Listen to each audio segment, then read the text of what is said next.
E hoje o nosso programa vai contar a história e histórias da coleção Vagalume, criada pela editora Ática. E eu tenho a honra de receber duas pessoas que fazem parte dessa história. E eu começo apresentando o Jiro Takahashi, que é editor e professor há 50 anos. Ele atuou na direção editorial da Ática, né, por 25 anos.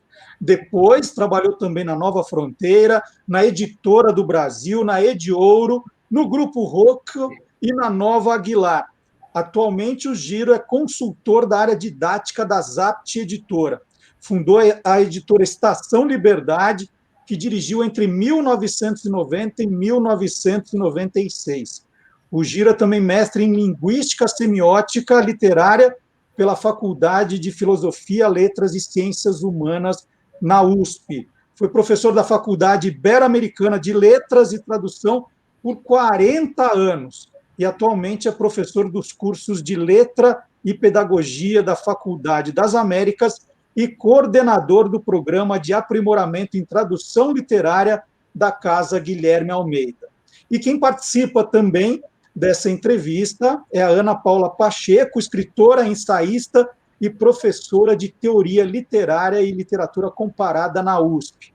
A Ana tem vários contos publicados e publicou também os livros A Casa Deles, de contos, em 2009, e Lugar do Mito, sobre a obra de Guimarães Rosa, em 2006, os dois pela editora Nanquim. E tem escrito ficção para o público infanto-juvenil. Ela publicou o conto Cabeluda na coletânea Irmãos Grimm, Releituras Contemporâneas, pela editora SM, em 2013, e agora tem o Caçulinha da Turma, o livro mais recente da coleção Vagalume, o Ponha-se no Seu Lugar.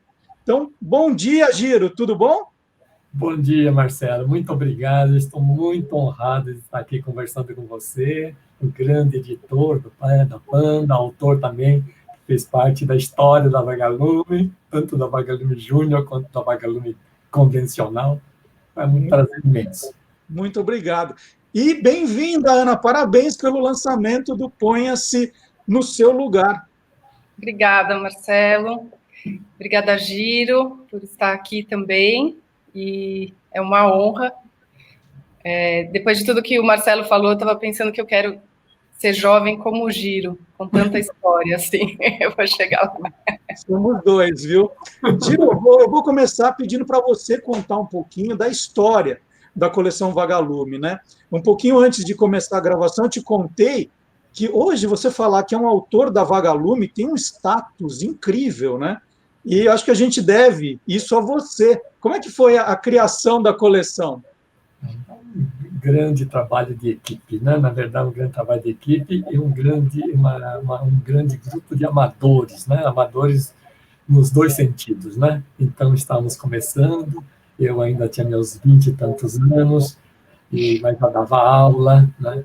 E já tinha, na Ática, já tinha a coleção a série Bom Livro, só de clássicos, e era uma, assim, terrível para os alunos, porque ficar dando Aloysio, Macedo, Alencar, para os meninos daquela época, né? Quer dizer, não tinha sentido, mas na época era assim, né?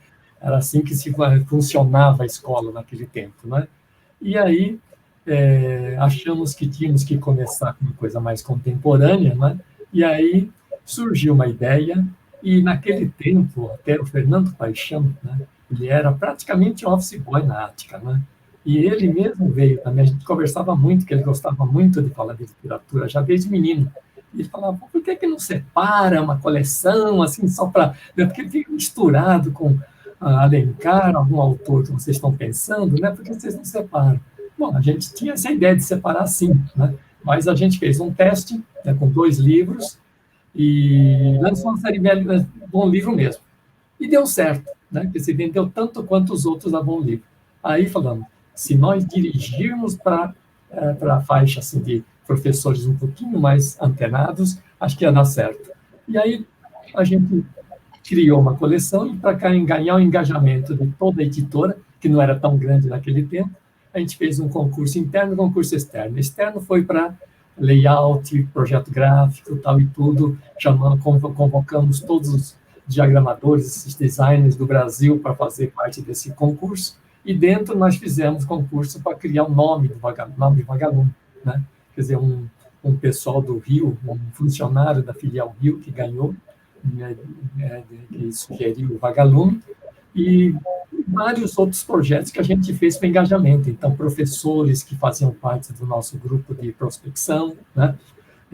A gente pegou algumas escolas, inclusive até duas interior, várias de São Paulo, praticamente todas estaduais ou municipais, e aí a gente fazia experiência, porque a gente não sabia muito bem o que fazer, aliás, ninguém sabia naquele tempo, né? E aí experimentamos, professores nos ajudaram, divulgadores de livros buscavam sugestões de professores pelo Brasil inteiro, aí começaram a surgir esses primeiros nomes, né? Mário de Dupré, Homero Homem, Pélia Narbal Fontes, tal, Lúcia Machado de Almeida, né?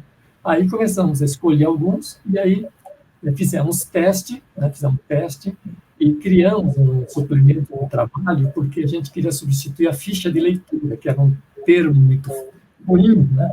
Muito parecendo formulário, e a gente usou a palavra trabalho, porque era uma coisa que todo menino gostava na época, né? Pedir, dá um trabalho para nós, professora, tal e tudo, né? Então, trabalho era uma palavra boa naquele tempo, né? E suplemento porque era algo extra, não complemento, né? Uma coisa que vinha a mais, né? E aí o suplemento trabalho vinha com ideia lúdica, né? Trabalhando com aquela coisa de caça-palavras, charadas, né? Palavras cruzadas.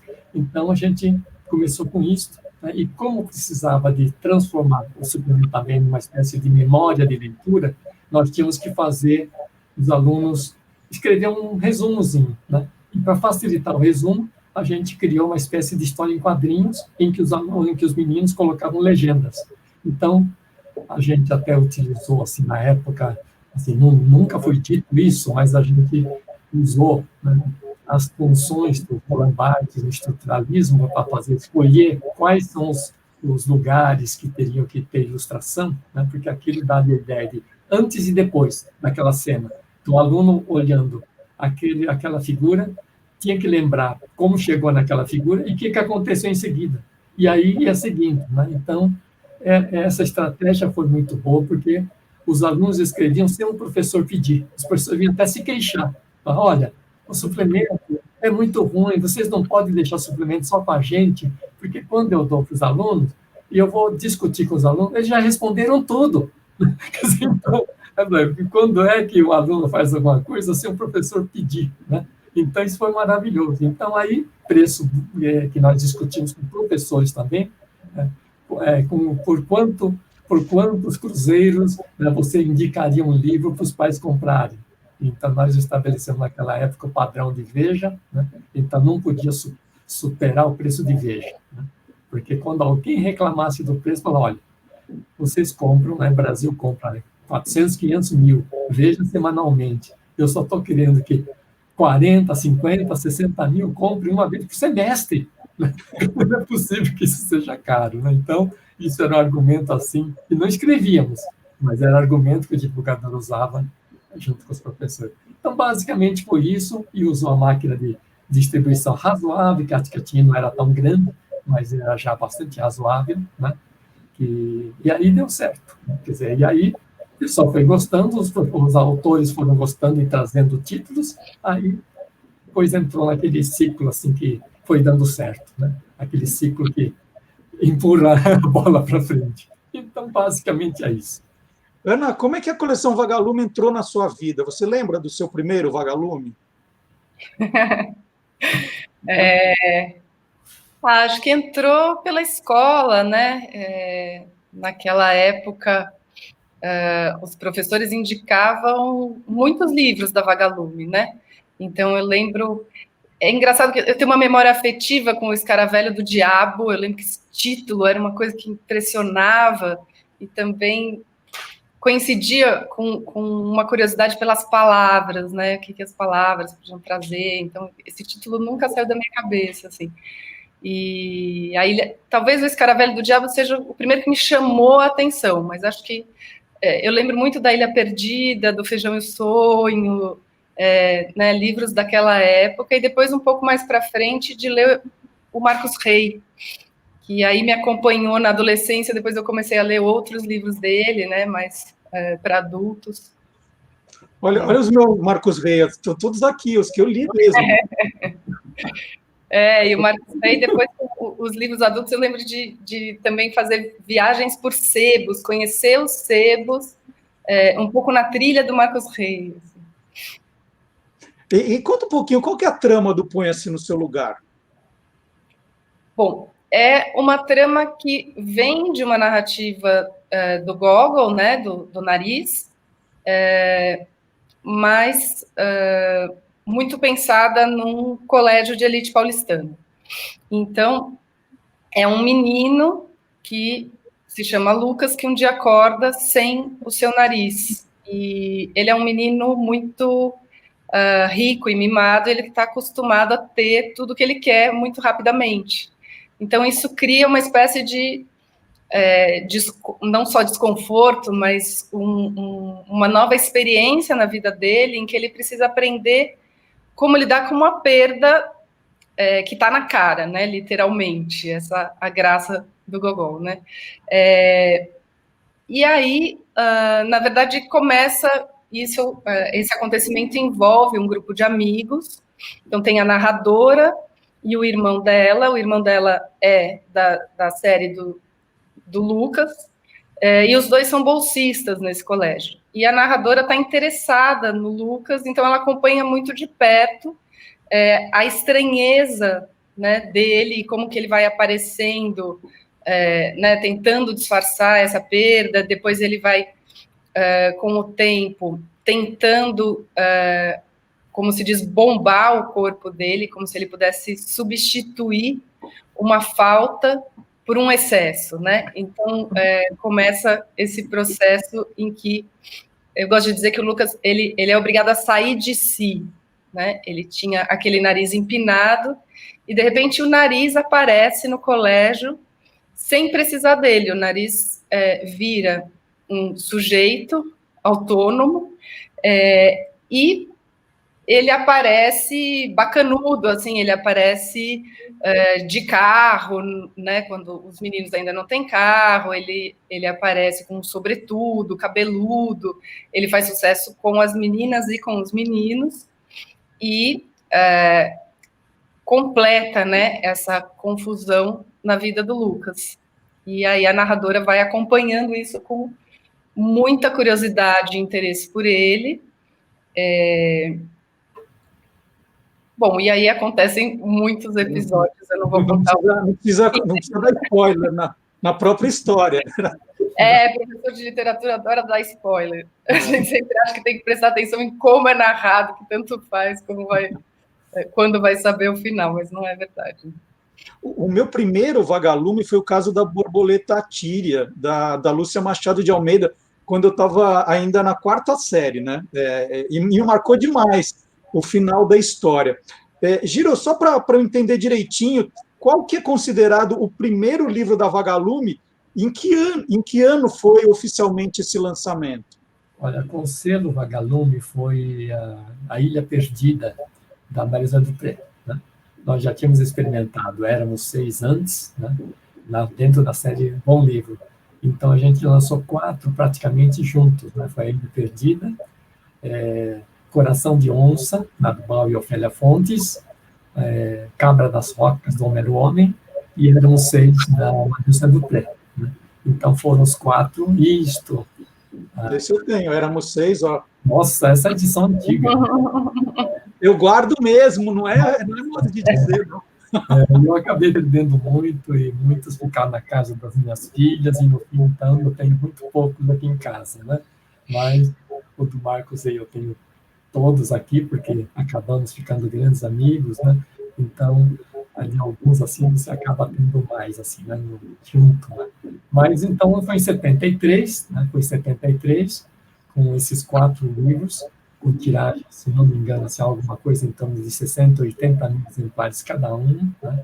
E aí era um para cada série, na verdade, né? Se é 5ª, 6ª, 7ª, 8ª. Então, sugeríamos que um livro para cada série, né? E aí, então, por isso também que a gente foi lançando devagarinho, né? Então, até mais ou menos os 10 primeiros anos, nós dificilmente lançávamos mais do que 4 por ano, né? Então, para poder ter uma tiragem muito alta, né?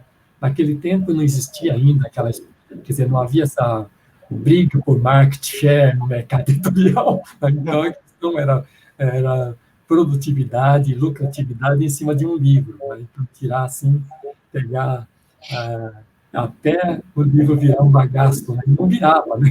Felizmente não virava, mas vendia 100, 200, 300 mil, ele ficava, né? Então isso dava assim, uma lucratividade muito grande para a editora, né? Então isso fez com que os livros atraíssem os autores, né? E deixassem os professores muito tranquilos, porque percebiam que o professor que dava aula de ensino, indicava livro, tinha que indicar vagalume, né? Junto com os outros, né? Da Moderna, que foi surgindo, Brasiliense, que foi uma grande parceira de competição com a gente, com a coleção Jovens do Mundo Todo, né? Do Caio Graco. Então, tínhamos muita troca de figurinhas com o Caio, né? Um grande amigo, né? E aí, a gente fazia esse trabalho muito, assim, era um ambiente muito, assim, muito tranquilo naquele tempo, né? Menos competitividade que nós temos hoje, né? Giro, você disse que vocês começaram a receber também muitos textos dos autores. Quais eram os requisitos, né, quando vocês estavam avaliando, para dizer isso é coleção Vagalume? Basicamente, era assim, os professores aprovarem o livro e os alunos aprovarem o livro, né? Agora, naquele tempo a gente ainda estava um pouco cheio de ideias assim, formadas por nós, né? Então a gente achava muito que tinha que ter aventura, né? Então, como a Ilha Perdida fazia muito sucesso, então tinha que ter muita aventura, né? E a aventura levava um pouco a história para o lado masculino, né? Para o gênero masculino. E aí foi o próprio Marcos Rey, quando ele ainda não era autor nosso, ele falou: vocês repararam que vocês não colocaram nunca, assim, difícil ter mulher assim como protagonista, tudo, né? Aí nós começamos a procurar, então, mulheres, né? Mesmo que fosse uma borboleta, né? Que fosse uma borboleta.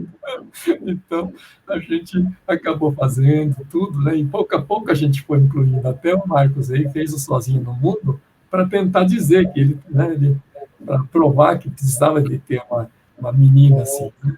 Então, mas era aventura, basicamente. E outra coisa, tinha que ter um enredo muito gostoso, porque o maior critério que nós utilizávamos para teste dos alunos não era nem o aluno dizer se gostou ou não gostou, mas a gente queria ver que o professor anotasse em quantos dias ou em alguns livros, em quantas horas o aluno trazia o livro pronto. Então, se o aluno, com tanto jogo de futebol na rua, outras brincadeiras que ele tinha, se ele deixasse um pouquinho de lado isso e lesse um livro, e lesse assim de uma vez só, aí não precisava de nota dele, não precisava saber. Ele podia até falar, livro, né, tal, mas você fala, mas você leu quanto tempo? Eu li meio devagar. Quanto? Umas 4 horas. Bom, isso ele está querendo fazer gênero, né? Então, a gente pegou esse critério como o maior critério, né? Quer dizer, a gente sempre acha isso, né? Para conquistar leitor, a gente sempre acha que a leitura tem que entrar nas prioridades de uma pessoa, né? Do jovem. Então, se o livro estiver entre as 5 prioridades do menino, é uma maravilha, é a glória, né? Agora, se o livro estiver no 100º lugar das suas prioridades, né? Então aí realmente alguma coisa está ruim, né? Quer dizer, então é um livro, é alguma coisa que é preparação do livro, né? Então, e naquele tempo que ajudava muito também era o professor. A gente sempre sugeria para o professor, né? Leia o primeiro capítulo do livro na classe, em voz alta, né? Para os alunos lerem, porque muitas vezes o aluno não sabe ler o livro, assim, o ritmo de leitura, né? Então, ele, ouvindo o professor ler o primeiro capítulo, ele ficava meio animado, né? E aí pronto, aí tocava o barco, né? Algumas vezes não funcionava nem assim, então aí o livro não entrava, né? Mas muitos livros, né, vieram de autores totalmente inéditos, como o Luiz Puntel, Jair Vitória, quer dizer, pessoas que nunca tinham escrito nada, nem jornal. Quer dizer, nem em página de jornal, revista, né? Então, e o Jair Vitória, inclusive, ele era analfabeto até 16 ou 17 anos, né? Ele é egresso de Mobral, né? Quer dizer, uma pessoa que saiu do Mobral, né? Então, é fantástico ver isso, né? Autores que depois amaram a coleção, né? E depois a gente ouve muita gente falar isso, né? E eu li aquela coleção e falava, pô, eu queria um dia de uma escritora e quero publicar lá, né? Então, você conhecer gente que depois você, né, vê grandes autores por aí, né? Inclusive você, então, isso é prova do sucesso de uma coleção, mais do que números e tudo, né? Quer dizer, então, isso eu acho que é importante. Ana, eu tive essa vontade, eu queria lançar um livro pela Vagalume, era o sonho da minha vida. Para você escreveu esse livro querendo que ele saísse pela Vagalume? Alguém da Vagalume perguntou se você tinha um texto? Como é que é a história do Ponha-se no Seu Lugar? Olha, eu não escrevi pensando onde publicaria, né? Acho que, na verdade, eu nem imaginava que o meu livro pudesse sair pela Vagalume, foi uma surpresa maravilhosa. Eu escrevi pensando realmente em como chamar os leitores mais jovens para a leitura, né? Porque isso de que o Giro está falando, de uma época em que o hábito das crianças e dos pré-adolescentes e adolescentes com relação à tela era 1 milhão de vezes menor, né? Então, eu comecei a ver isso muito com a minha filha em casa, que é uma leitora bem mais jovem do que aqueles, enfim, do que a faixa etária para a qual o meu livro foi indicado, que seria 7º, 8º anos, mas eu comecei a contar a história para ela e vi que ela ia se divertindo. E então eu comecei pensando muito mais em como que eu poderia fazer uma história que desse aos leitores alguma coisa que a tela não dá, né? E que tem a ver para mim, com uma experiência não tão pronta, né? Claro que a tela tem 1000 coisas interessantes e não dá para a gente negar isso hoje como realidade cultural, mas eu fui pensando um pouco numa certa sabotagem. O que o livro pode fazer com a imaginação que a tela ainda não faz, né? Ou não sei se algum dia fará. E eu fui vendo ela se divertir, e acho que ontem, é engraçado, ela me disse uma coisa, porque agora que chegou o meu livro, ela quis ler, né? Embora ela esteja ainda no 3º ano. E ela foi lendo em voz alta para mim, e fazendo justamente algo que o Giro comentou, que é assim, uma música da leitura, e normalmente ela me diz que ela não gosta de ler. Aí eu parei e falei, como que você não gosta de ler? Você lê tão bem, né? Tá tão bonito isso. E ela falou, mamãe, mas é porque minha professora ensinou que se a gente lê assim tudo igual, o livro fica sem recheio. E aí eu achei muito legal isso, porque realmente eu acho que eu queria fazer uma história que pudesse ter recheio, que é esse ato do leitor completar a sua história, né? E aí eu tenho um grande amigo, que é o Fábio Weintraub, que era editor na Somos, e eu estava procurando editora, estava falando com editoras independentes, que normalmente conseguem publicar pouquíssimos livros por ano, né? E o Fábio falou, olha, eu acho que a Vagalume a gente está querendo retomar e a gente está precisando de originais. Eu mandei, e não foi, na verdade, nem para a leitura dele, porque era uma outra editora à época, que era a Bárbara Piloto, e lá no conselho eles aprovaram o livro, então na verdade, foi um presente, assim, né? Foi uma grande surpresa, inclusive porque no Brasil, acho que a gente, como escritor, tem pouco hábito de ter um livro distribuído, né? Bem distribuído, né? Eu sinto, ao mesmo tempo, um fascínio quando eu ouço o Giro falar, e uma certa inveja, né? Que é desse projeto coletivo que tinha a ver com os livros, né? Como é que nem mesmo o projeto editorial era algo sozinho, né? Ele estava muito entranhado no projeto educacional, num projeto também de país, né? Um projeto que hoje a gente se esforça para retomar. Então, não sei, foi realmente uma honra, assim, e eu estou bem contente com isso. Bom, e fazer um depoimento sobre a questão da distribuição, de como a editora trabalha. Agora, durante a pandemia, só para dar um exemplo, eu conversei sobre um dos meus livros da Vagalume com alunos de Chapecó, em Santa Catarina, e com alunos de Ilhéus, na Bahia. Né? Isso é maravilhoso, né? Saber que o seu livro está sendo lido no Brasil inteiro é muito legal. E sobre essa importância que tinha para mim publicar na Vagalume, Ana, eu tenho guardado aqui a coleção do Marcos Rey, né, que eu mostrei aqui, que é os que eu lia. E eu queria ser o Marcos Rey quando eu crescesse. Eu falava assim, não, eu vou escrever tão bem quanto ele. Eu ainda estou tentando, mas não consegui.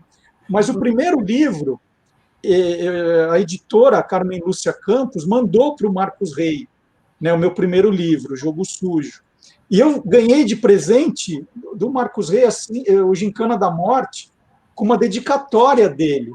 Aqui está a dedicatória, vou ler, né, do Marcos, no dia 12 de março de 92. 1000 jovens... Não, como é que é? A letra do Mário... Meu jovem. 1000 jovens leitores da Vagalume devem ter sonhado entrar para o time. Conheci diversos. Só você conseguiu, parabéns. O resto vai ser muito fácil. Isso é o maior prêmio literário que eu já ganhei na minha vida. É um negócio espetacular. E o Marcos, é uma pena, não conheci o Marcos pessoalmente, mas guardo isso de recordação. E ele foi o grande nome da Vagalume, né, Giro? Foi um grande nome. E o que ajudou muito, né? Eu tenho que fazer sempre essa homenagem assim, né, às pessoas que continuaram levando, porque uma coisa que eu sempre falo é o seguinte, aqui no Brasil, uma coisa das mais difíceis é a manutenção, né? O Brasil é um país que lança, mas não sabe manter, né, de modo geral, né? Quer dizer, larga, né, descarta logo, né? E no nosso caso, assim, de Vagalume, eu acho que, assim, o Brasil da leitura tem uma dívida muito grande, assim, com 3 profissionais, né? Que acompanharam, foram meus assistentes, pegaram um bastão melhor do que eu, que é o caso do Fernando Paixão, né, que seguiu firme, que veio de escola pública como eu, e depois veio a Carmen Lúcia, que veio estagiar no tempo que ela fazia colegial, né, 2º grau, na época que nós falávamos, de escola pública também, né, é uma menina assim, negra, única que estudava na família dela, né, mas gostava de ler. A professora falou, tenho que fazer alguma coisa por ela, né? Porque ela não vai ter futuro. Então veio, professores tinham contato com a gente, né? Falaram, gosta muito de ler, gosta demais, está toda hora, empresta o livro a ler. Então, Carmen Lúcia veio assim, né? Ela era menor assim, praticamente. Depois nós ajudamos para fazer ela entrar na USP, né, em letras. Aí, enquanto estudou em letras, para poder fazer curso de manhã, então ela só trabalhava meio período por 4 anos, né, Carmen Lúcia, e tinha também uma outra, que é a Marina Penzler, né, que fazia muito bem suplementos, tá, e tudo, né, infelizmente morreu muito jovem. Então, esses 3 fizeram a manutenção, sabe? Então, pegaram o bastão e levaram e deram aquilo que eu já tinha comentado, né, sobre contemporaneidade, quer dizer, como no começo era muito difícil trazer autores mais contemporâneos, com temas contemporâneos, né, e aí eles fizeram isso, né, então, realmente, por isso durou tanto tempo, né, porque eu, na verdade, larguei assim de colocar a mão na massa na Vagalume em 84, né, 83, 84, né, 84, quando eu fui para Nova Fronteira, então, eu deixei na mão do Fernando, né? E aí, eu nunca mais botei a mão na massa, né? Fiquei praticamente 12 anos com a Vagalume e podia terminar. E ele tocou muito mais tempo do que eu, né? Quer dizer, tocou muito mais tempo do que eu, quer dizer, eles, os 3, né? Quer dizer, tocaram quase 30 anos, né? Então, isso é maravilhoso, né? Então, é isso que eu acho que foi muito importante, assim, para a manutenção da Vagalume, né? Quer dizer, porque o Marcos Rey também, outra coisa que a gente fez com ele foi, eu conversei muito com ele, para não canibalizar, né, a produção dele, então de fazer apenas um livro por ano. Ele achou muito ruim na hora, né? Qualquer autor eu posso fazer um por mês, né? Vocês vão publicar um por ano, né? Então, enquanto a gente publicava os adultos dele, devagarinho, né, que ele animava, ele fazia, esperava um livro por ano só, né? Mas um livro por ano, que a tiragem inicial é de 120 mil, né? Quer dizer, nunca tirou menos de 120 mil, né? Então, ele achou realmente que ele espera o público querer, quando o público já está pedindo, cadê o novo livro do Marcos Rey? Né? Aí ele vinha com o livro novo, né? Então, isso fez o Marcos Rey também conseguir o sucesso que teve. O Marcos Rey, ele ensinou muita coisa para a gente, né? Quer dizer, eu tenho, assim, muitos tios e pais que me ajudaram muito, né? Como gurus e mentores meus, né? Em toda a etapa do Murilo Rubião me ensinou muita coisa, Carlos Drummond, Rubem Braga, todo mundo, Clarice, qualquer um que eu encontrava, eu tirava a lição deles, né? E o Marcos Rey também, né? Então, Marcos Rey na Vagalume, antes dele, nós fazíamos teste, imagina, um absurdo. Livro inteiro fazíamos teste para os alunos. O Marcos Rey chegou e falou, Vieira, vocês não estão sendo práticos, né? Vocês pegam o livro, fazem 2.000 livros, 1.000 livros, entregam na mão do professor, fazer os alunos lerem, né? Ele falou, é o seguinte, vocês estão procurando um enredo bom, tá certo? Então, vamos fazer o seguinte, o que eu faço no sítio Pica-Pau Amarelo, na Globo, eu faço o seguinte, eu mando uma sinopse para eles, né? Uma sinopse de 3 páginas, e eles dizem se está bom ou não. Aí eu pego e desenvolvo. Então, desde o Mistério dos 5 Estrelas, que foi o primeiro, ele falou, vamos fazer a experiência, vamos fazer uma sinopse, né? E você vai experimentar. Você pode mandar para muito mais gente a sinopse, né? Exatamente. Então, a gente fazia uma experiência com 1.000 alunos no máximo, e com o Marcos Rey já passamos a fazer 3.000, 4.000 alunos, né? Porque era só sinopse, muito mais fácil. Hoje, então, com a internet, faria muito mais, mas já com o impresso já dá para fazer isso. Aí eles davam. E os alunos deram, por exemplo, os professores dos alunos, não sei quem que deu, de colocar um cadeirante no Ministério Sem Questão. Não existia. Né? O Gini, né? É o Gini. Então, ele veio da sugestão dos leitores. Nem Marcos Rey, nem eu. Marcos Rey não colocava, porque todo mundo sabe hoje que ele tinha problemas de articulação e tudo por causa da lepra desde a infância dele, né? Então, teve muito preconceito contra ele, então ele escondeu até a morte. Ele falou, enquanto eu vivi, ninguém sabe disso. Eu não sabia disso, né? Eu nunca soube disso. Mas eu sabia que ele, quando almoçávamos juntos, tinha dificuldade para comer, pegar garfo e tudo, né? Mas eu não sabia direito o que era, né? Tudo. Caminhava de um jeito também diferente, porque ele tinha perfuração no pé, tal. Então, era uma coisa assim que eles conseguiam guardar de uma maneira assim incrível, né? Ele falou, não quero que ninguém tenha compaixão, mas não quero que ninguém fuja de mim, que ele me evite por isso. E ele foi, assim, fantástico nesse sentido, né? E aí, com isso, ele trouxe essa experiência, e ele mesmo falou, não vou colocar pessoas com problema, porque eu, na verdade, tenho, né? Parece que eu estou querendo colocar, mas aí os alunos pediram isso, os professores pediram isso. Ele foi com tudo, né? Ele foi com tudo e foi maravilhoso, né? Então, trouxe banda de rock na coleção, né? Foi um dos primeiros assim, para trabalhar com temas contemporâneos, né? Então, na época de Blitz, aquela turma nova que surgiu nos anos 80, ele captou na hora, um cara de mídia, né? O Marcos Rey, né? De televisão.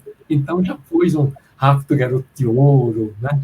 Então, ele depois colocou Sozinha no Mundo, colocando uma menina, né? A órfã, para ser protagonista. Então, ele ensinou muito a gente, sabe? No caso de Vagalume, né? Então, ele só teve que aceitar da gente, e eu não me arrependo de ter forçado isso, porque foi bom para o sucesso dele fazer um livro por ano. Né? Então, você tem todos dele. Eu estou vendo aí que você tem mais do que eu pensei que eu tivesse escrito para o Vagalume, né? Então, realmente aquilo ia agradecer, topou, porque também a editora já tanta certeza da venda do livro, então a gente entendeu por que ele queria um livro por mês. Então, a gente dava um adiantamento muito alto para ele, né? Então, uma pessoa que vendia no conjunto alguma coisa em torno, assim, de, vamos dizer, de 500 mil livros por ano no conjunto. Então, em vez de receber de uma vez só, então o que nós fazíamos era pagar por mês uma média daquilo, né? Então, aí, ele vivia muito tranquilamente, sossegadamente, e a editora ajudava no fluxo de caixa da editora. Quer dizer, então, aquela famosa uma mão lavando a outra, né? Então, foi isto, né? Quer dizer, foi fantástico o Marcos Rey sobre todos os aspectos, né? Até mesmo indicando amigos e tudo, né? Wilson Rocha veio, foi a indicação dele. Então, assim, foi ótimo, né, nesse sentido, quer dizer, a gente está sempre aprendendo, né? Então, isso que faz, acho que a gente ter a cabeça um pouco mais, assim, aberta, mais, né, não de velho, né? Velho é aquele que já não aceita mais nada, né? Então, quando a gente está querendo aprender coisa, a gente está aceitando vir coisas, né? Então, isso que ajudou muito o Marcos Rey. A Ana falou também que o Marcos Rey foi importante na formação dela como leitora e depois escritora. Fala um pouquinho do Marcos, e se teve algum outro autor, Ana, que te influenciou também aí de tempos da Vagalume. Bom, o Marcos Rey, para mim, ele foi quase um caminho pelo mundo dos livros, assim, um caminho diferente do que eu tinha, né? Eu estudava num colégio, né, de classe média alta, um colégio privado, então a gente tinha, de alguma maneira, também a coisa da leitura muito mastigada, né? E quando eu comecei a ler o Marcos Rey, eu acho que justamente por isso que o Giro apontou, né, ele ia por mundos que não eram tão dados para a gente nesse tipo de ambiente, né, muito de, digamos, de uma elite branca, autocentrada, e ele trazia não só novos temas, né, mas também personagens menos frequentes, que era disso que a gente estava falando, né? Então, os cadeirantes, os anões, depois, né, em outros livros, os gigolôs. E eu acho que isso, para mim, ficou junto com essa descoberta dos sebos. Eu, quando era criança, desde cedo, eu gostava muito de escrever, antes mesmo de gostar muito de ler. Foi um pouco ao contrário, assim, e escrever era uma maneira, para mim, de passar férias. Eu lembro de férias em que eu ficava em São Paulo e não tinha... eu morava em prédio, quer dizer, não tinha muita aventura ali, no sentido que os livros podem trazer, né? Então, uma vez eu pedi a máquina de escrever emprestada do vizinho, que era pai de uma amiguinha minha, e comecei a escrever. E isso era um jeito de passar férias, né? Assim, na minha cabeça. E o Marcos Rey, acho que apareceu nesse contexto, então misturando essa coisa do livro com a vida, né? Por onde que eu posso ir, né? Um pouco puxada pela mão desse autor, né? E nesse sentido, isso junta com o Ponha-se no Seu Lugar, né? Com este livro de agora, porque acho que o que esses autores da coleção Vagalume me ensinaram de cedo, né, desde cedo, foi essa ideia de pensar com a cabeça dos outros, que é uma lei do Brecht, né, assim, como é que pensamento de verdade é coletivo. Então, como é que a gente pensa com a cabeça dos outros e como é que quando a gente escreve ou se expressa, a gente também convida os outros para pensarem dentro da nossa cabeça, né? Então, quando eu li O Nariz, foi um pouco isso que me despertou, uma vontade de pensar junto com aquele livro. E aí teve esse encontro da matéria sobre os jovens modificando radicalmente seus corpos, né? Os jovens que começaram a fazer já há alguns anos cirurgias, preenchimentos, enfim, né? A querer transformar o corpo para se parecerem bonecos. O que foi um choque, né? Assim, na infância ou mesmo na adolescência, o que a gente lia sobre bonecos era, de fato, ou ficção científica, né? Ou um tipo de ficção como do Hoffman, dos autômatos, né? Ou ficção de terror. E, de alguma maneira,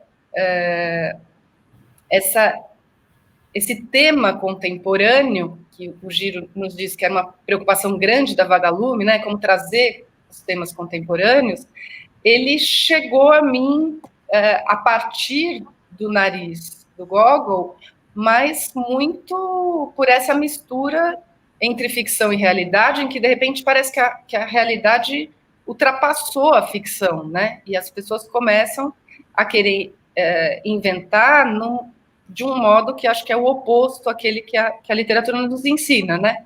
Inventar para ter sempre o novo, para ser sempre uma nova mercadoria, para, enfim, não aceitar ou não querer crescer a partir do próprio corpo, que eu acho que é talvez um grande tema do livro, né?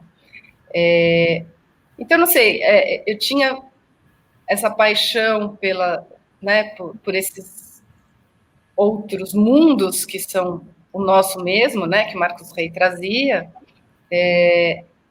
em que o cotidiano ali aparecia para mim como mais impenetrável, né? E talvez o que depois eu me apaixonei muito pelas narrativas russas, e acho que o Nariz é uma que mostra, né, o Capote também, um pouco vira do avesso essa lei, né? O cotidiano é impenetrável e o impenetrável é o cotidiano, né? Então, como é que a gente lida com isso de maneira que as coisas fiquem menos rígidas e, ao mesmo tempo, que façam mais sentido, né? Então, essa via, para mim, também, assim, me marcaram livros que traziam não só a coisa da aventura, eu falei da Ilha Perdida, né? Mas também uma certa estranheza, também como a literatura pode colocar para a gente como algo dado o que é muito estranho, né? Por isso que eu também acho que lembrei dessa tradição do Hoffman, assim. Mas, ao mesmo tempo, acho que eu fui aprendendo, jovem, como que esse estranho da literatura faz a gente olhar com outros olhos para o que parece muito normal no nosso mundo, e não deveria ser, né? Então, é um pouco essa coisa. Ana, a gente não viu a capa do seu livro ainda. Você tem um aí? Tem. Está aqui, ó. Olha só, ponha-se no seu lugar. Que bacana. Olha o nariz lá, que enorme. Está lá. Tem máscara, super moderno, olha só. Esse aqui é o menino que perde o nariz, né, o Lucas, e que não está gostando nem um pouco, aí já na capa, do sucesso que o Nariz faz com a turma toda, né? Muito bacana. O Nariz vai roubar a namorada dele, enfim, tem muitos incômodos aí com esse Nariz que não se põe no lugar, né? Muito legal. Deixa eu só mostrar mais alguns, né? O Giro falou do Sozinha no Mundo, tantas vezes eu tenho aqui também Sozinha no Mundo. Tem o Rapto do Garoto de Ouro, está aqui também. Tenho todos aqui, você pode pedir qualquer um, viu, Giro?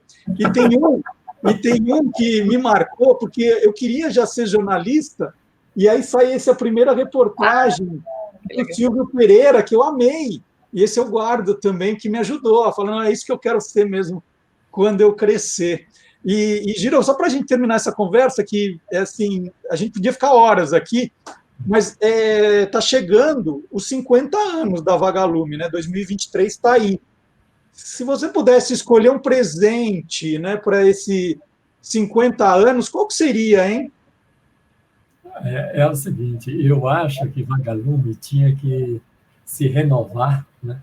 E eu acho que o que seria maravilhoso é que eles fizessem um tipo de suplemento de trabalho, assim, usando multimídia, sabe? Então, que criasse, assim, alguma coisa que misturasse alguns livros que restaram lá, porque, infelizmente, né, de tanto passar na mão de pessoas depois que a Ática deixou de ser a proprietária, né, da marca toda, então já passou na mão de vários investidores, né, de grupos. Então, para mim, não tem assim, grandes expectativas, mas eu acho que por conta do tipo de investidor que tem hoje, é muito mais assim, que pensa muito com multinegócios, né? Então eu fico pensando que, porque eu estou há muito tempo já torcendo para que a Vagalume tenha, né, uma coisa assim que trabalhasse com multiplataforma, sabe? Porque eu não preciso para o aluno ler, para o menino ler, para o jovem ler, que ele tem que pegar necessariamente no papel ou no plano, né? Quer dizer, eu acho que a leitura é importante pela criação de uma fantasia que ele faz, né? Que é a de imaginação, crítica, tudo aquilo que o texto traz para ele, pensar no abstrato, né? Pensar sem precisar de ser uma coisa comprovável, né? Então, já trabalha com isso. E aí, eu acho que tinha que trabalhar com muita coisa assim, variada, sabe? Que o menino poderia mexer, né? Então, se ele tiver experiência de leitura, mesmo que seja em tela, eu tenho que aceitar isso, porque hoje eu mesmo leio muito mais e-book do que livro impresso, sabe? Hoje eu compro pelo menos assim, uns 60% a 70% de livros digitais e menos, né? Principalmente por causa do preço até, né? Preço e facilidade, portabilidade, quer dizer, não tem mais nem onde ficar carregando o livro, né? Então, se a Vagalume virasse uma Vagalume assim, sabe? Eletrônica, vamos chamar assim, né? E deixando o papel também de lado, como um papel para uma coisa mais especial, né? Eu acho que aquilo seria o grande acontecimento nos 50 anos, sabe? Quer dizer, nos 50 anos, assim, trabalhando assim com a mídia de modo geral, né? Porque você pode fazer isso, né? Coisas bem, não penso nem em coisas mais simples, que isso é fácil, botar um QR Code, por exemplo, e botar a pessoa. Mas muito mais do que isso, né? Quer dizer, hoje você lê e-book, você consegue, assim, clicar numa coisa, você tem um mundo à parte, quer dizer, você viaja naquilo. Então, realmente, aí, a coisa da viagem, da leitura, fica, assim, explícita mesmo, né? Não é só metafórico, né? Porque você lê, você viaja, não, você viaja de fato, né? No mundo virtual, sabe? Então, é isso que eu esperaria, né? Para coisa assim, porque parece que o pessoal trabalha muito com a ideia da nostalgia, sabe? Então, eu não... Né? E até me chama um pouco e eu fico pensando muito nisso, né? Então, o pessoal deve estar me esperando muito assim, ai, que bons tempos aquele. Não, bons tempos são os que vão vir, sabe? Vai depender de nós, vai depender de nós, mas é isso que eu tenho que apostar, né? Quer dizer, senão, acabou a minha vida, né? Então, é isso. Então, o presente melhor é isso aí. Transformar tudo numa coisa mundial. Web, sabe? www. O Giro está falando que compra e-book para facilitar. Não, é que na estante que está atrás dele não tem mais lugar para livro ali. Olha. São de duas camadas e tem mais 2 cômodos aqui em casa que tem mais isso, né? Porque eu não posso deixar... hoje moro no apartamento, não moro mais em casa, então eu tenho um pouco de receio de criar um peso exagerado numa coisa só, então eu divido por quartos e salas, não vou dividindo as estantes, senão pode... Porque tem uma estante que tem 3 camadas, né? 3 camadas de livro, não consigo achar depois, né? Então, Ana, você viu que o Giro jogou responsabilidade para quem está chegando agora na coleção, e é você, né? Como você está imaginando que vai ser a comemoração desses 50 anos? Falando um pouquinho desse futuro da leitura, né? Você tem uma filha, aí é uma geração que daqui a pouco está só em telas. Como é que vai ser isso? Bom, eu estava aqui pensando que é difícil falar depois do Giro, né? Realmente, acho que é uma lição isso.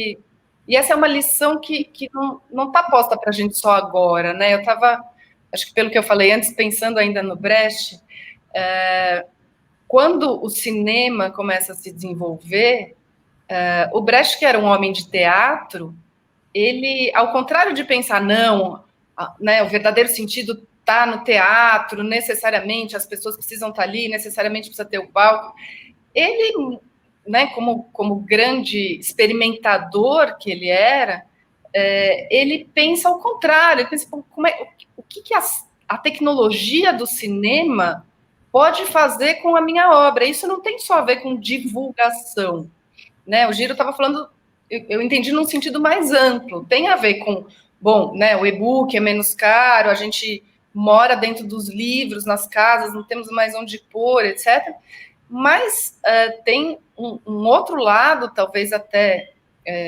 mais ou tão importante quanto este, que é como que a tecnologia pode reinventar também a leitura, né? Então, o Brecht, quando ele vê uma peça sua filmada, né?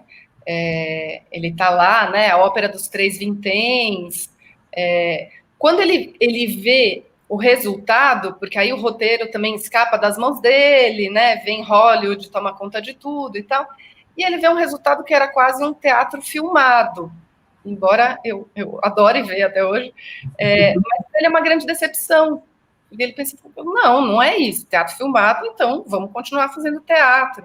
Quer dizer, é um pouco essa ideia de como que as novas formas podem, né, de alguma maneira, explodir também os seus conteúdos de origem e criar novas relações, né? Não dá para a gente pensar que a tecnologia é inimiga. Aí volta a sabotagem, né? Porque, de fato, muitas vezes ela tem sido inimiga, mas o problema não está na tecnologia, né? Está nos usos dela e no que rege, né, o desenvolvimento tecnológico numa sociedade como a nossa, né? Que está voltada para o dinheiro. Mas acho que em termos de imaginação e de interação das crianças e dos jovens com o livro, a tecnologia pode abrir muita coisa. Então, acho a ideia do Giro incrível, né? Inclusive porque a gente pode ter a Vagalume toda ali, né? Perto, e imaginar realmente como é que esse trabalho interativo, né, que se pensou lá a partir dos guias de leitura, né, a partir do trabalho de fazer o aluno pensar com o livro, ele pode realmente ter caras completamente outras, né? Que eu não sei dizer quais seriam, mas faz parte disso a gente poder imaginar juntos, né? Então, acho que pode ser uma ideia muito bacana, assim. Muito legal. Inclusive, Marcelo, eu estava em Londres em 95, quando a Penguin, uma editora que eu tenho assim, uma coisa afetiva muito grande comigo, a Penguin fez 60 anos, né, em 95. E é o primeiro livro de bolso no mundo, assim, projetado e tudo, né? E eles fizeram uma experiência maravilhosa, né? Eu pensei, principalmente para mim que estava morando lá, assim, né? Meio com todo o dinheiro com o dinheiro brasileiro, no mundo inteiro você fica meio apertado. E lançando um monte, eles fizeram o primeiro lançamento para comemorar 60 anos, 60 livros da Penguin por 60 cents, 60 pi, sabe? Por 60 pi. Quer dizer, aquilo foi um estouro tão grande que na primeira semana entrou na lista mais vendida. Na segunda semana, o pessoal falou, olha, infelizmente não podemos colocar, porque senão 60 primeiros livros vão ser da Penguin. Então, ele falou, separado. Então, da mesma forma que a gente separa a Bíblia, né, a gente não põe Bíblia na lista, também não vamos colocar esses livros da 60 pi na lista, não tem como.